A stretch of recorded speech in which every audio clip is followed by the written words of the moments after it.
Hello दोस्तों, आपका स्वागत है हमारे यूट्यूब चैनल सिविल नेक्सस में। तो आज हम अपनी इस वीडियो में सॉइल मैकेनिक्स के कंपैक्शन टॉपिक के कुछ एमसीक्यूज़ करने वाले हैं, जो कि जेई पॉइंट ऑफ व्यू से बहुत ही ज़्यादा इंपॉर्टेंट होने वाले हैं। तो हमारा सबसे पहला एमसीक्यू है, pneumatic tyred rollers are used for compacting.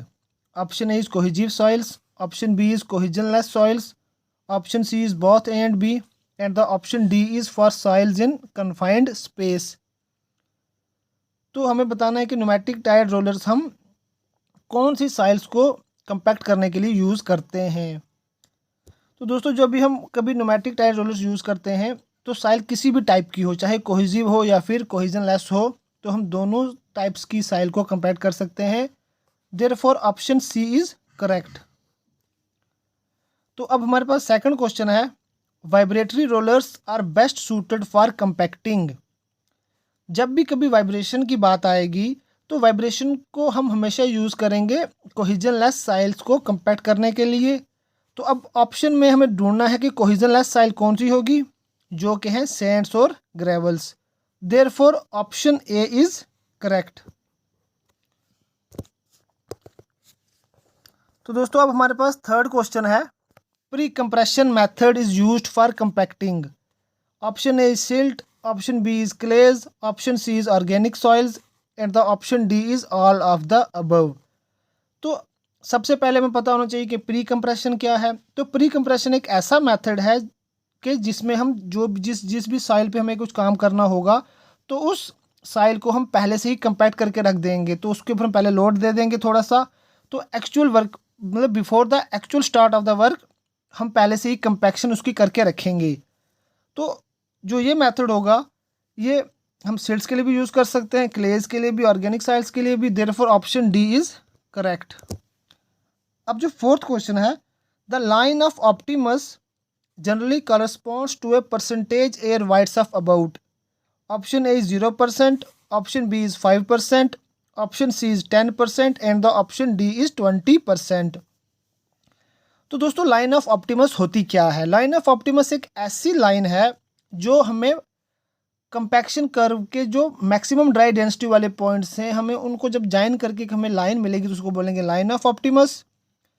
तो हमें बताना है कि लाइन ऑफ ऑप्टिमस पे कितने परसेंटेज ऑफ एयर वाइड्स होते हैं। तो वो होते हैं लगभग 5% के आसपास। Therefore option B is correct. तो अब दोस्तों, फिफ्थ नंबर वाला क्वेश्चन है, the range of optimum water content for the standard proctor test for clayey soils. अब जो हम स्टैंडर्ड प्रॉक्टर टेस्ट करते हैं, तो हमें बताना है कि जो ऑप्टिमम वाटर कंटेंट होगा क्लेई सॉइल्स के लिए, वो क्या रहने वाला है। तो दोस्तों, वो रहता है लगभग 14 to 20% के आसपास। Therefore option D is correct. अब सिक्स क्वेश्चन है, soil compacted dry of the optimum as compare to that wet of the optimum has less permeability, swells less, shrinks less, या फिर has less resistance to compression. इसका मतलब ये है कि जो हमें ऑप्टिमम वाटर चाहिए था कंपैक्शन के लिए, यानी कि जो हमें ऑप्टिमम वाटर चाहिए था मैक्सिमम ड्राई डेंसिटी के लिए, उससे हमने सॉइल में थोड़ा कम पानी दिया हुआ है।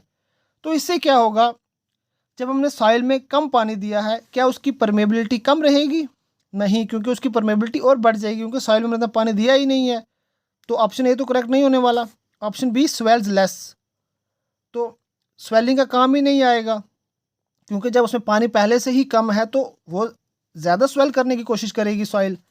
तो इसीलिए जो ऑप्शन सी है, श्रिंक्स लेस, ये बिल्कुल करेक्ट ऑप्शन है। Therefore option C is correct. और अब हमारे पास सेवंथ क्वेश्चन है, for standard proctor test the mass of hammer and the drop of hammer are as follows. तो हमें बताना है कि standard compaction test, sorry proctor test नहीं, स्टैंडर्ड कंपैक्शन वही प्रॉक्टर टेस्ट भी होता है।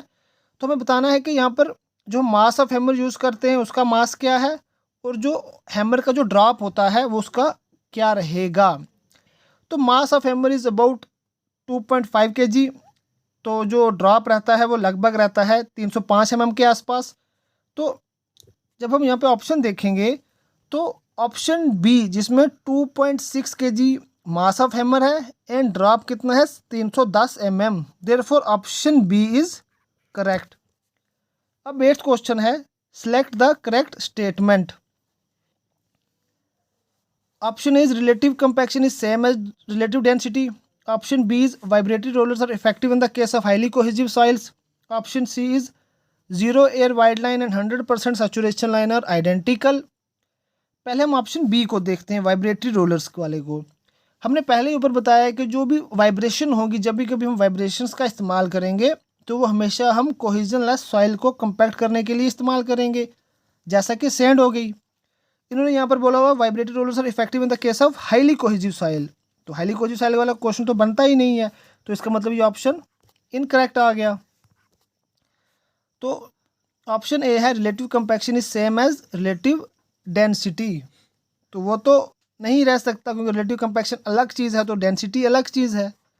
तो देयरफॉर जो ऑप्शन हमारे पास सी है, zero air void line and 100% saturation line are identical, ये बिल्कुल सही ऑप्शन है। Therefore option C is correct. तो दोस्तों ये थे कुछ MCQs कंपैक्शन के, जो कि जेई पॉइंट ऑफ व्यू से बहुत ही ज़्यादा इंपॉर्टेंट हैं। मैं उम्मीद करता हूँ कि आपको इन MCQs से बहुत सारी चीज़ें सीखने को मिलेंगी, और इसी तरह की और वीडियोस को देखने के लिए हमारे YouTube चैनल को सब्सक्राइब कर दें। आपका बहुत बहुत शुक्रिया हमारे इस वीडियो को आखिर तक देखने के लिए।